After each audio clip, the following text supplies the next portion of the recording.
What's up guys, Josh, aka Savage Hydra here, and welcome back to Dark Souls.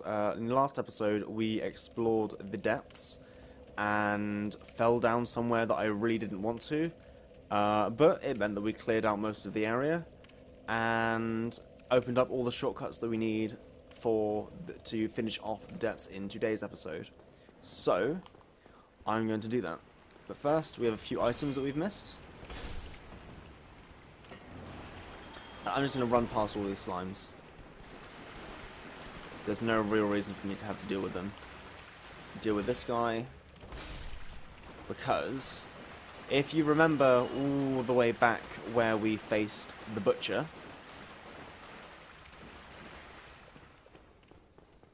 there was a hole behind her.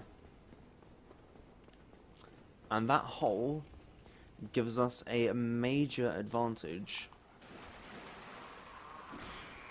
Because, as you will see in a short while,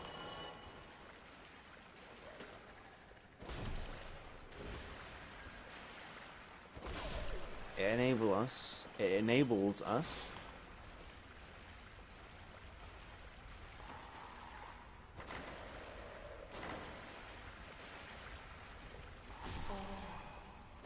Please stop. Thank you. Sorry, I kind of just stopped talking there trying to kill these things. I never like fighting in this little area, but we will just make our merry way on up here. Deal with our one more little canine friend. If he doesn't jump away from us at the end. And we can fall down behind here onto these platforms, in which we have a few items lying around, namely one over there, which we can just run around to grab. And this generally just allows us to get a big drop on the rat. Spider shield. Let's have a look at the spider shield quickly, actually. We can get rid of all these. So the spider shield has much lower magic resistance, but higher fire, lightning resistance and stability than the crest shield. And now we're not dealing with lightning at the moment, so I think that we're going to use the spider shield. Let's just have a look at its description as well. It also gives us a lot of resistance to poison. So, considering rats around here have a tendency to poison us, let's just put this thing on. It's got a nice spider shield. I'm just going to go two-handed quickly just to get the drop on this rat. And actually one-shot it. So, that's convenient. I was not expecting to deal that much damage to it, to be honest. But we get a humanity from that, and that does not respawn. So that's good. But I am going to... Now this is a shortcut to that area we went to last time and came up from below. But to get to it from this way, what you want to do is get on this side and just stick as far left as possible. And there's a little bit there. Otherwise, you fall down there into a massive pile of those basilisks that we saw last episode, which is really not fun at all, because there's a high chance of you getting cursed. But I'm going to voluntarily go down there. Oh god, there's rats. I forgot about the rats. Can you please stop?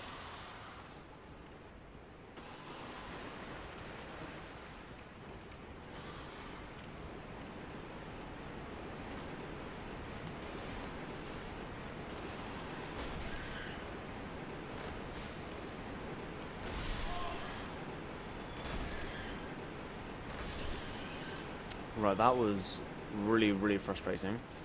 But so I'm gonna heal up.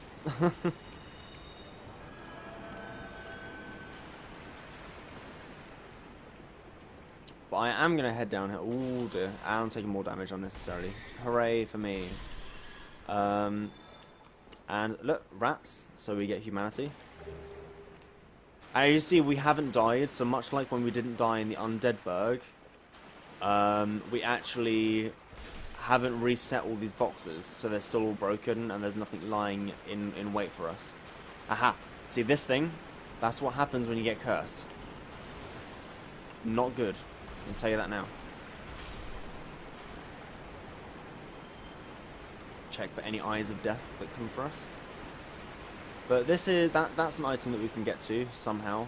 So we'll head up here.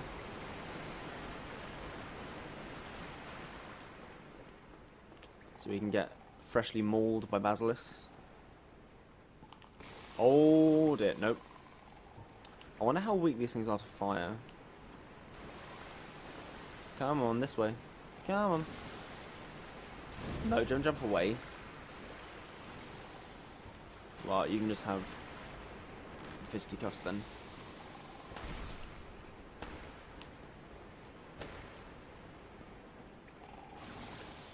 I'd appreciate if you didn't. Okay, thank you. You see, all these things are frustrating to fight. You gotta be wary of the curse, you gotta be wary of them just jumping around and hurting you. They're just generally annoying. And if you are unfortunate enough to die to them, it's gonna be really, really bad for you. But this is the guy that ran away from us before. Because he tried to bait us down there. But we can run around here. And up. And fall down. To get this item. The Ring of the Evil Eye. And it's not a bad ring. It's just with the Ring of Favour and Protection and Havel's Ring. There's not really much like why we would want to use any other rings right now. But it basically, what it gives you is a little bit of it gives you a little bit of health back every time you kill an enemy. So it can be good. It can be good if you want to try and use it.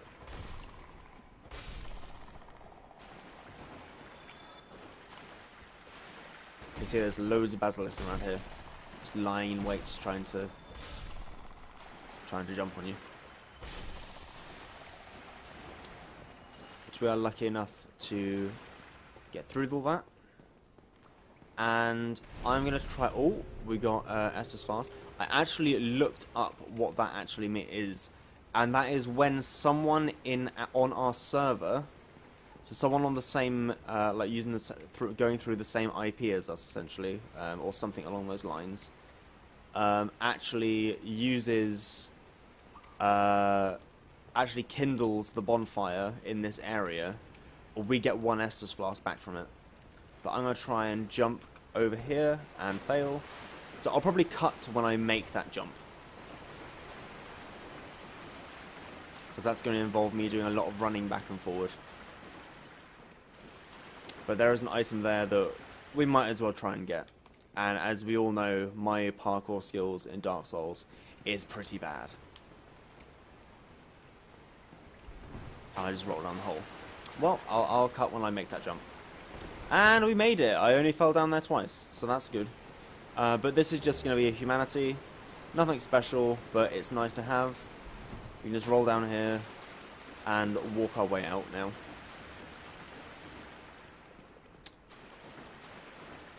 So we can head up and round and through here. And I believe it's down here.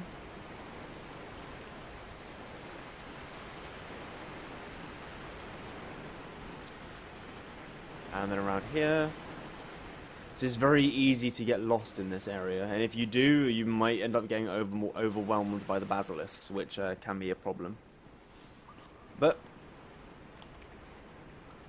we're back in our area up here. We can very quickly deal with the slime. And with our rat friend. And that slime's still in the ceiling. He's gonna fall down.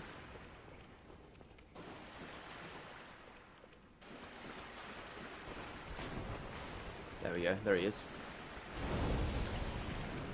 Burn on you. And now I think it's an appropriate time to head this way. And we will deal with our final hurdle of the depths, which is through this way. So we've got a little thing through here. Can't get through there, there's nothing. Which is fine. Need humanity. Don't know why people need humanity. I don't. We'll head over here, because it's always good to explore the entire of the balconies and all the areas that you go to. And there's nothing here. But again, so you recognise this area. There's the item we saw earlier when we were fighting the channeler in the last episode. He would be up there, but he is gone now, which is good. So he won't be firing soul arrows on us when we're down there. But we can have a little scooch around on this balcony, see what we can find.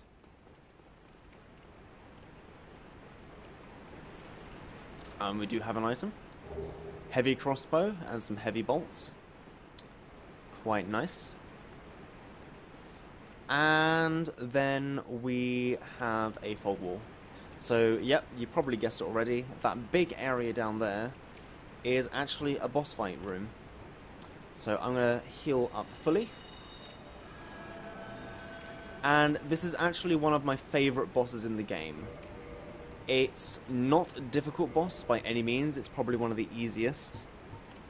I don't know, we don't even need the gold pine resin. It's certainly one of the easiest boss fights in the game, but it's just one of those things where, like the Moonlight Butterfly, it's got the boss has a fantastic design, and it's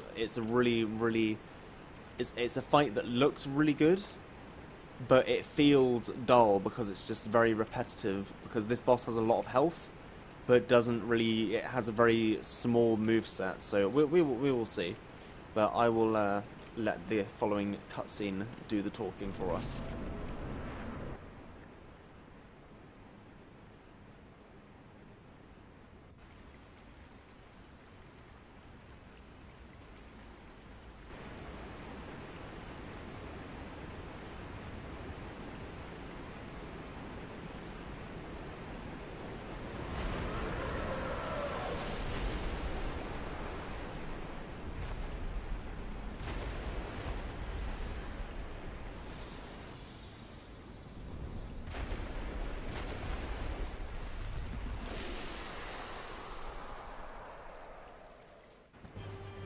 So yes, this is the Gaping Dragon, and he just slams down like that, and a couple of seconds later he'll start charging, and I pick up this item quickly, got some hard leather armors, and every time he does that, you just have an opportunity to whack his tail a little bit,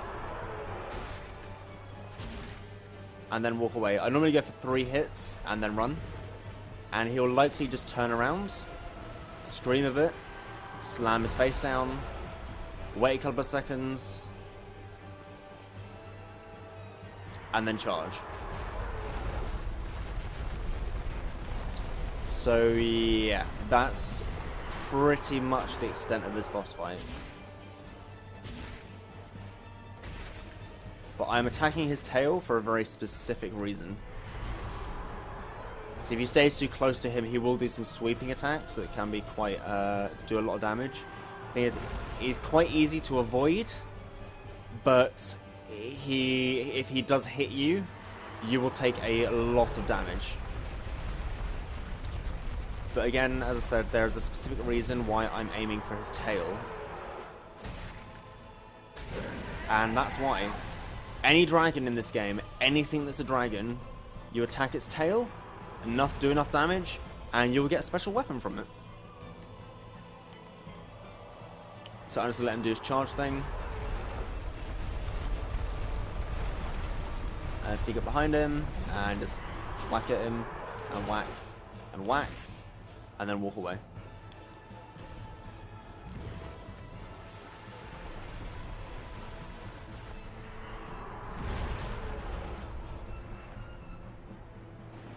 And again, he'll pretty much do this most of the fight. There's a couple of other moves he might do. He does do some jumping around sometimes. And there is one move that he uses that's like a giant vomit attack that literally just spews damaging bile just like out from him as a center point. We probably won't see it. Oh, he's not charging. Okay, this is where he's probably going to go for some jumpy moves. Or just some... Yeah, here's the jumpy. And see, we did a lot of damage with that. I'm just going to heal quickly. So he still thinks he has his tail. So he tried to do a sweep attack then, and that would have hit us if he had his tail. But he doesn't. So, again, it's kind of like a bit of a easy boss to deal with. Let's see how much the pyromancy does to him, actually. Just to see. So it probably does around the same amount as our club does two-handed, so we're probably just better off hitting him with the club. And he's just going to slam down again. Pull the club out. Let him walk through. But actually, I really like this boss because it looks fantastic. Like, the design of the boss is amazing. It's just that it's one of those bosses that unfortunately doesn't feel very good to play because it's just kind of this over and over again. Oh, please don't do more jumpy. I don't like when you do jumpy. Oh, we're gonna get to see it. This is the vomit attack. Try and outrun it. We're fine, we're good. So we did get to see pretty much his entire moveset, which is nice. But yeah, that is pretty much the extent of this boss fight. So...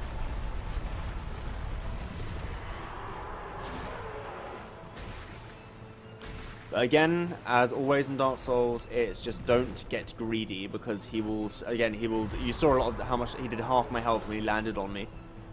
So you just want to be, again, careful.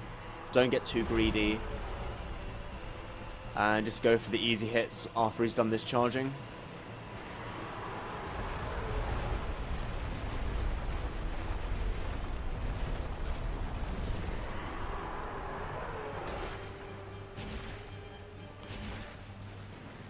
And just walk away.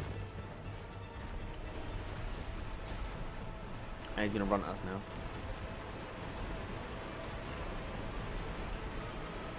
And just sweep. And slam down.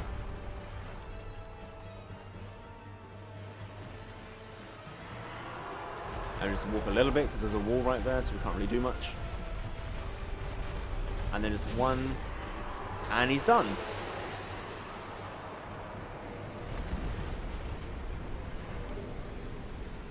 So, Gaping Dragon.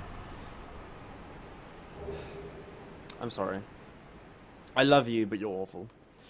But yeah, that's that boss fight done. And that is pretty much the depths completely cleared. So we can head back up the stairs that we came out with. And he gave us...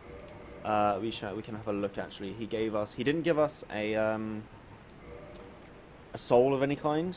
He just gave us like a lot of actual souls. He gave us like 25,000 souls.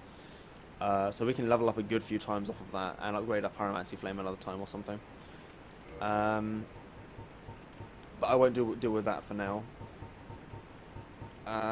What did he give us? He gave us, I think he may have given us a twin humanity or maybe like a couple of humanity. We didn't give us any of that. He gave us the Blighttown key. Where's the Blighttown key? Blighttown key opens the door in depths leading to Blighttown.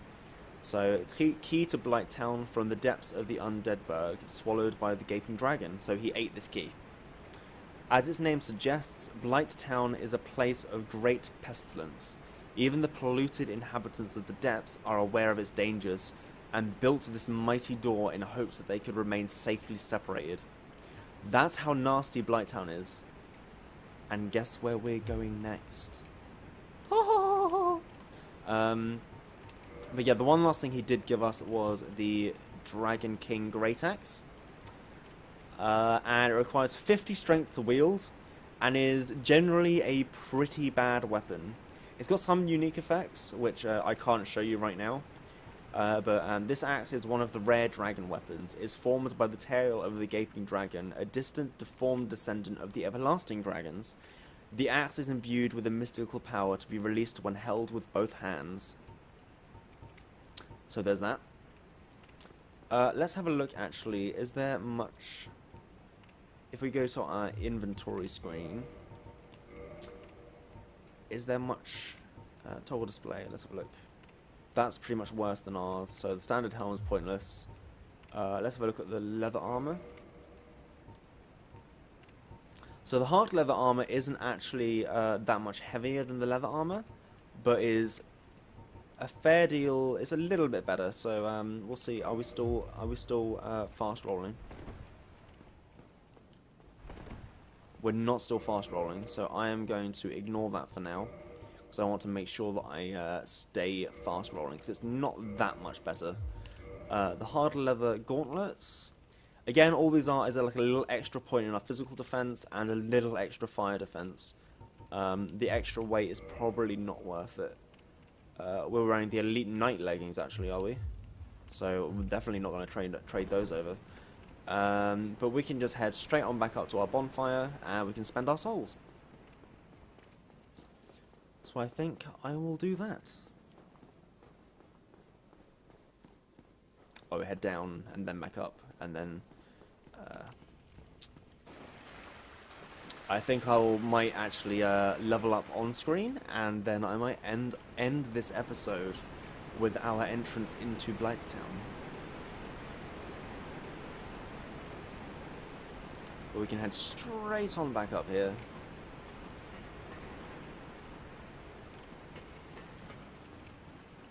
And go back to our bonfire. First things first, I'm going to repair our equipment. And attune magic, what have we got? We've got healing, combustion, that's fine. And then level up. So I'm going to put maybe 1 point in strength, a point in vitality, 1 endurance. Let's put another in faith, just so we got a little bit of extra in our heal. 1 in dexterity, and we're good. Let's go with that. Just so we go for a nice quality build, shall we? That's always nice. So we might not be doing as much damage as we otherwise could be, purely because I'm not just investing all of my points into strength. Just because I want to showcase as much as possible in this sort of playthrough of the game. For example, we've got the pyromancy that we're using. We've got the club. We've got a few other weapons that we're trying out. It's just nice to have a bit of variety in it. We're going to probably use a couple of miracles, even though they're really basic ones. The one thing that I'm not actually going to touch in this playthrough at all is probably going to be sorceries, funnily enough. There's no reason at all for me to be using sorceries, so... There we go, we'll deal with you now. There we go. You gonna drop anything? Still no? Okay, that's fine. That's unfortunate, considering our humanity is continuously going up, so the item drop rates of enemies should also be going up. Let's see, have you got anything new? No, nothing new there. He's got some fairly heavy armors, but they're actually quite good. So if we actually toggle display, that is actually some pretty hefty. That's some pretty good armor, to be fair. So we can go back to him and potentially get some really nice like mid-weight armors. But we can open this door to Blighttown.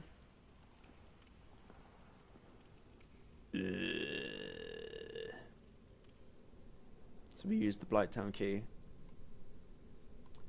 And with that eerie silence, I think we'll say goodbye here. And next time we shall explore Blighttown.